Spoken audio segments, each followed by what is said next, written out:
பாஜக மாநில தலைவர் அண்ணாமலையிடம் சீட்டு கேட்டால் நாண்டுகிட்டு செத்தே போய்விடுவோம் என முன்னாள் அமைச்சர் செல்லூர் ராஜு கொந்தளித்துள்ளார். உனக்கு என்னடா தகுதி இருக்கு?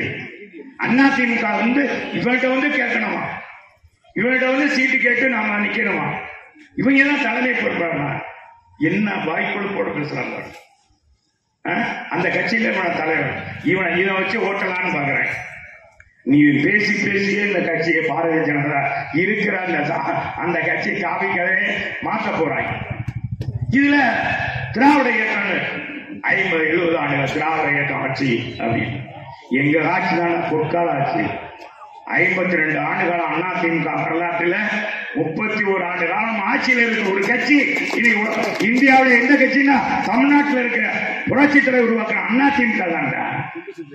இதுல கீழே இருப்போம், மேல வர முடியும். உன்னை மாதிரி உட்கார வச்ச பதவிக்கு கொண்டு வரல எடப்பாடியார். தொண்டர்களால் உட்கார வைத்தவர், அழகு பார்த்தவர்.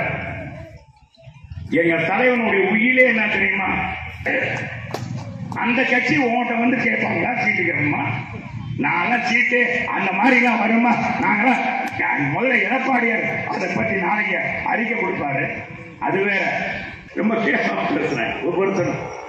இன்னைக்கு பார்த்தா அன்பராசு பேசும். இதை காட்டின ஒரு வெடிக்கை என்ன பாருங்க. இந்த பாரதிய ஜனதா கட்சியில தலைவனாக நேற்று பெய்த மழையில் பெய்த காலம் நாம இன்னைக்கு அவன் எப்பவுமே பிடிக்க தருதல ஒரு அகில இந்திய கட்சி பாரு, அது மாநில அகில இந்திய கட்சி ஆளுகிற கட்சிக்கு ஒரு தலைவர் எப்படி இருக்கான் பாருங்க. நம்ம என்னமோ அவனுக்கிட்ட போய் கூட்டணி பேசின மாதிரி அவன் சொல்றான், இனிமேல் அதிமுக தலைமை ஏற்க நாங்க விரும்ப மாட்டோம், எங்கிட்ட கேட்டு போறணுமா? அந்த மாதிரி குழப்பம் தான் நாங்க நான்கு செத்து போகணும். நீ எல்லாம் பேசுறதுக்கு உனக்கு என்னடா தகுதி இருக்கு? அதிமுக இவர்கிட்ட கேட்கணுமா? இவர்கிட்ட சீட்டு கேட்டு நாம நிக்கணுமா? இவங்க தான் தலைமை பொறுப்பாங்க. என்ன வாய்ப்புகளோட பேசுறாங்க. அந்த கட்சியில தலைவர் இதை வச்சு ஓட்டலான்னு பாக்குறேன். நீ பேசியே இந்த கட்சியை பாரதிய ஜனதா இருக்கிற அந்த கட்சி காவிக்கவே மாற்ற போறாங்க.